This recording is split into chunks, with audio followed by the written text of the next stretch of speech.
ہر عبادت سے برتر عبادت نماز، ساری دولت سے بڑھ کر ہے دولت نماز، ہر عبادت سے برتر عبادت نماز۔ الحمد للہ رب العالمین والصلاة والسلام على سید المرسلین، اما بعد فاعوذ باللہ من الشیطان الرجیم، بسم اللہ الرحمن الرحیم۔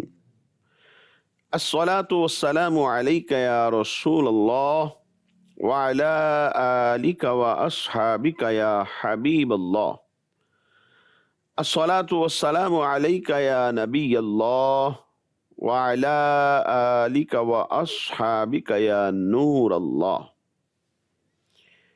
آقا دو عالم صلی اللہ تعالی علیہ وآلہ وسلم کا فرمان ذیشان ہے، ارشاد فرمایا کہ جو میری محبت اور میری طرف شوق کی وجہ سے مجھ پر ہر دن اور ہر رات میں 3 مرتبہ درود پاک پڑھے تو اللہ تبارک و تعالی پر حق ہے کہ اس بندے کے اس دن اور اس رات کے گناہ بخش دے۔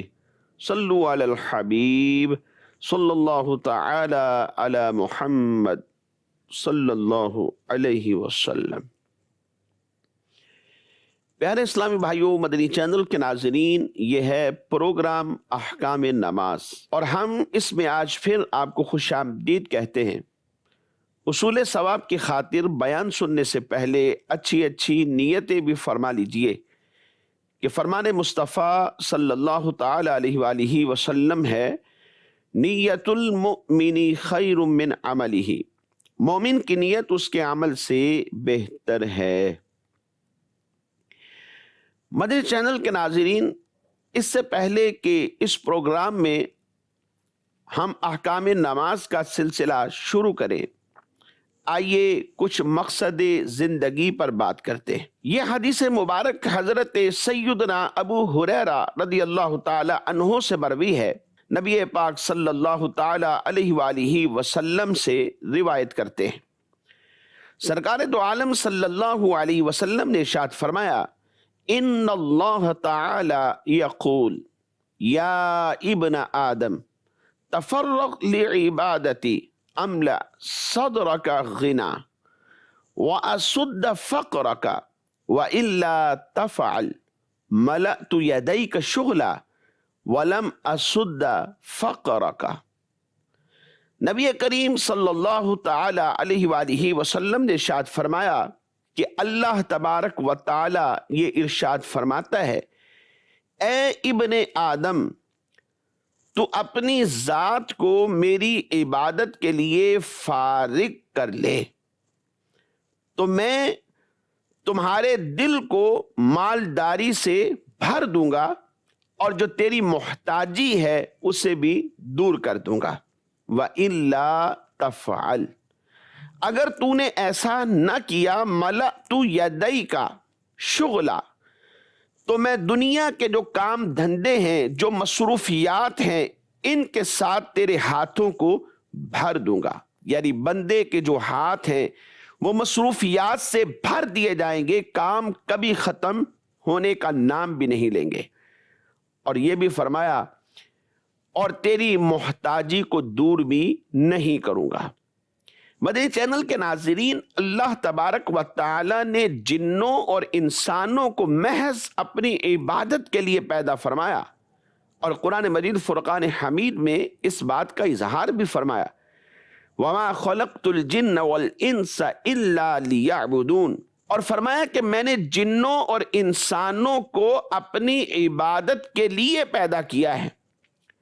باقی دنیا کی جتنی بھی چیزیں ہیں اس لیے بنائی گئی کہ بندہ عبادت کے کام میں ان سے مدد کو حاصل کر سکے۔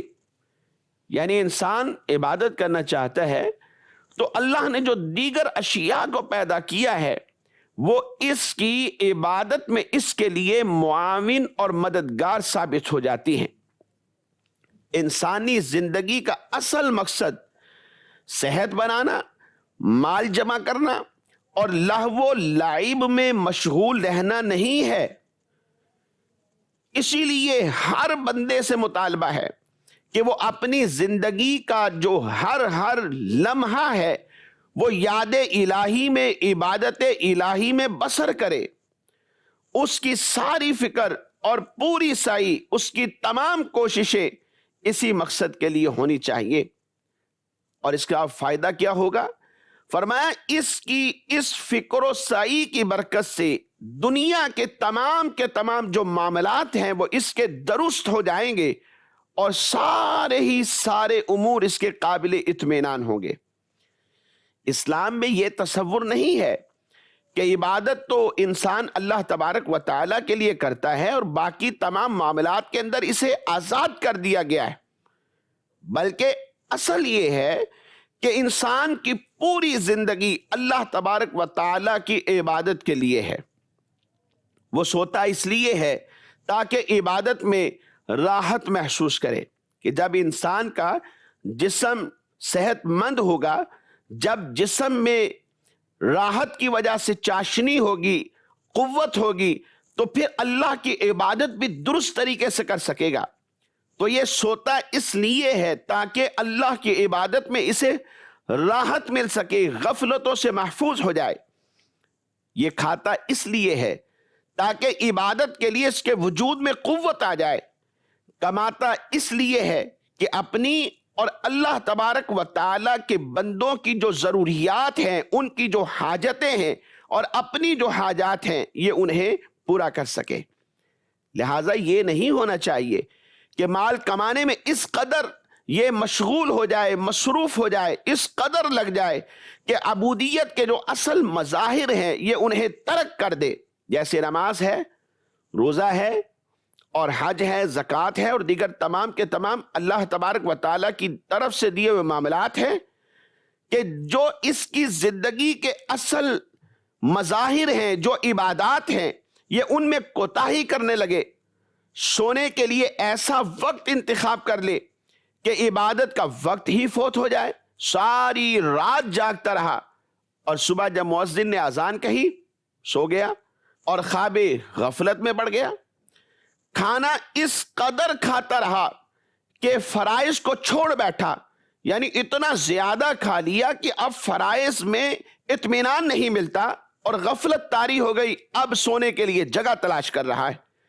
ایسا اگر ہو گیا تو بندے نے اپنی زندگی کے اصل مقصد کو سمجھے کہ کھو دیا، اور اللہ تبارک و تعالیٰ تک پہنچنے کا جو صحیح راستہ تھا یہ اس راستے سے بھٹک گیا۔ نتیجہ کیا ہوا؟ پھر وہ کبھی بھی کامیاب نہیں ہو سکے گا۔ اس لیے مدنی چینل کے ناظرین، ہمیں اللہ تبارک و تعالیٰ کی عبادات کے لیے اپنی ذات کو بالکل فارغ کرنا ہے، اور اللہ تبارک و تعالیٰ کی عبادات میں سے جو سب سے پہلا فرض ہے وہ نماز ہے۔ نماز ایمان کے بعد اسلام کا اہم ترین رکن ہے۔ ہر مسلمان، عاقل ہو، بالغ ہو، مرد و عورت ہو، ان پر 5 وقت کی روزانہ نماز فرض ہے، اور اس کی فرضیت یعنی اس کے فرض ہونے کا اگر کوئی انکار کرے تو وہ دائرہ اسلام سے خارج ہو جاتا ہے، اور جو جان بوجھ کر صرف ایک نماز کو ترک کر دیتا ہے وہ فاسق ہے، سخت گناہگار ہے اور عذاب نار کا مستحق ٹھہرے گا۔ اس لیے مدنی چینل کے ناظرین، آج ہمارے پاس وقت ہے، اللہ کی دی ہوئی تمام نعمتیں ہیں جن سے ہم لطف اندوز ہو رہے ہیں۔ ایک ایک نعمت کا اگر ہم حق ادا کرنے کے لیے بیٹھیں تو زندگی ختم ہو جائے۔ فقط ایک نعمت یعنی آنکھ جو اللہ نے عطا کی، ہاتھ جو اللہ نے عطا کیے، کان جو اللہ نے عطا کیے، صرف ایک نعمت کا ہی حق ادا اگر کرتے رہیں، زندگی گزر جائے اور ہم نہ کر پائیں۔ آج وقت ہے اللہ کو راضی کرنے کے لیے اپنی ذات کو عبادت میں لگانا ہوگا، اور جو ہماری اس زندگی گزارنے کا یا ہمارے پیدا ہونے کا جو اصل مقصد ہے، اس اصل مقصد میں کامیابی کے لیے ہمیں عبادت میں اپنی ذات کو مصروف کرنا ہے۔ اس لیے 5 نمازیں ہیں اور 50 کا ثواب رکھتی ہیں۔ ان کے ذریعے ہم اگر چاہیں تو اپنے رب کو راضی کر سکتے ہیں۔ تو مدنی چینل کے ناظرین، آئیے اس سلسلے میں احکام نماز کو بھی شامل کرتے ہیں۔ ایسی زمین کے جسے غصب کیا ہوا ہو، یعنی کسی کی زمین تھی، اس کے اوپر تسلط جما لیا ہے، قبضہ کر لیا، ان کو نکال دیا ہے، تو ایسی زمین جو مغصوبہ ہوتی ہے، یا ایسا کھیت کہ جو پرایا ہے، اس میں زراعت موجود ہے، کیونکہ جب زراعت موجود ہے گویا کہ اس نے مال ڈالا ہوا ہے، اب وہ بیج نکلے گا اور پھر اس کے ذریعے سے کھائیں گے، آگے بیچیں گے اور زندگی کے تمام معاملات گزاریں گے اور عبادت پر قوت کو حاصل کریں گے۔ یا جتے ہوئے کھیت، یعنی وہ کھیت کہ جس میں ہل چلایا ہوا ہوتا ہے، بالکل تیار ہے، اب اس کے بعد بیج نکلے گا۔ ایسے کھیتوں میں یا ایسی مغصوبہ جگہ کے اندر کہ جسے غصب کیا ہوا ہے، نماز پڑھنا یہ مکروہ تحریمی ناجائز ہے۔ مزید ایک اور مسئلے کو شامل کرتے ہیں۔ منہ میں اگر کوئی چیز رکھی ہوئی ہو اور نماز شروع کر دی جائے تو نماز کا کیا سٹیٹس ہوگا؟ آیا کہ مکروہ ہے یا نماز ٹوٹ جاتی ہے؟ کیا نتیجہ نکلے گا؟ منہ میں اگر کوئی چیز ہے اور وہ چیز نماز پڑھنے یا پڑھانے میں وہ رکاوٹ بن جاتی ہے، اس طرح کے قرات درست طریقے سے ادا ہی نہیں کر پاتے، یعنی الفاظ نہیں نکلتے، یا الفاظ تو نکلتے ہیں لیکن قرآن کا تلفظ صحیح طریقے سے ادا نہیں ہو پاتا اور فساد معنی کی صورت پیدا ہو جاتی ہے، تو فقہا نے لکھا کہ ایسی صورت کے اندر وہ چیز منہ میں ہے، نماز پڑھی تو نماز فاسد ہو جاتی ہے، نماز اس کی نہیں دوبارہ پڑھنی پڑے گی۔ اور اگر وہ چیز کے جو منہ میں ہے وہ قرات سے مانے نہیں ہے، رکاوٹ نہیں بنتی، قرات درست طریقے سے ادا کر لیتے ہیں، تب بھی ایسا کرنا یہ مکروہ تحریمی ناجائز عمل ہے۔ تو لہٰذا نماز پڑھنے سے پہلے جو کچھ منہ میں ہے اسے باہر نکال دیجئے۔ اگر کھانے کا ذائقہ بھی منہ میں موجود ہے تو پھر کلی کر لیجئے، کلی کرنے کے بعد نماز میں شامل ہو جائیں۔ اسی کے ساتھ ساتھ ایک اور مسئلہ سماعت فرمائیے کہ گلا صاف رکھنے کے لیے منہ میں کوئی ٹافی رکھنا، ایسا کرنا کیسا ہے؟ اس حوالے سے ذہن میں رکھیے کہ نماز کے دوران گلا صاف رکھنے کے لیے اگر یہ ٹافی منہ میں رکھی جائے تو اس سے نماز فاسد ہو جائے گی، اور اس کی وجہ یہ ہے کہ اسے منہ میں رکھنے سے اس کی مٹھاس ضرور گلے کے اندر نیچے اترے گی۔ وہ اسی لیے رکھی گئی ہے تاکہ گلا تر رہے، اور یہ مٹھاس اندر جائے گی تو گلا تر ہوگا اور اس کے سبب نماز ٹوٹ جائے گی۔ اور اس کی وجہ فقہاء کرام نے بصراحت یہ جزیہ ارشاد فرمایا، اگر نمازی کے منہ میں شکر یا کوئی بھی میٹھی چیز رکھی ہوئی ہو اور اس کی جو مٹھاس ہے وہ گلے سے نیچے اتر رہی ہو، تو فرمایا کہ اس سے فساد نماز کی صورت پیدا ہو جاتی ہے، یعنی وہ نماز جو یہ پڑھ رہا ہے اس چیز کی وجہ سے وہ نماز ٹوٹ جائے گی۔ مزید ایک مسئلہ سماعت فرمائیے، دوران نماز سجدے میں جب جاتے ہیں، زمین سے کوئی چیز ماتھے پر، پیشانی پر لگ جائے تو دوران نماز ہی سجدے سے اٹھ کر اسے ہاتھ کے ساتھ صاف کر دینا، یہ کیسا ہے؟ دوران نماز سجدے میں پیشانی پہ خاک لگ جائے یا ایسی زمین پر نماز پڑھ رہے ہیں جہاں گھاس وغیرہ موجود ہے تو گھاس کے تنکے لگ جائیں تو انہیں چھڑانا یعنی صاف کر دینا یہ مکروہ تنزیہی عمل ہے، جبکہ ان چیزوں کی وجہ سے یعنی مٹی کی وجہ سے یا گھاس کے تنکوں کی وجہ سے نماز میں تشویش نہ ہوتی ہو تو پھر صاف کرنا مکروہ ہے، اور یہ مکروہ تنزیہی ہے، یعنی نماز ہو جائے گی، البتہ بچنا بہتر تھا۔ اور اگر وہ چیزیں جو ماتھے پہ لگ گئی ہیں وہ تکلیف دہ ہیں، یعنی ابھی تو لگ گئی، اب دوبارہ جب سجدہ کریں گے تو وہ زمین پر جب سختی محسوس کرنے کے لیے تھوڑا دبائیں گے تو پیشانی پر تکلیف محسوس ہوگی۔ اگر ان چیزوں کی وجہ سے تکلیف ہو یا ان کی وجہ سے پھر نماز میں خیال بٹے گا تو ایسی صورت کے اندر صاف کرنے میں کوئی حرج نہیں ہے، اور نماز پڑھنے کے بعد اگر صاف کریں تب تو مطلقاً کسی بھی قسم کا حرج نہیں ہے۔ اور اس کی وجہ اگر یہ ہو کہ کہیں مجھ میں ریاکاری پیدا نہ ہو اس لیے صاف کرتا ہوں تو پھر تو زیادہ بہتر ہے۔ موسم اگر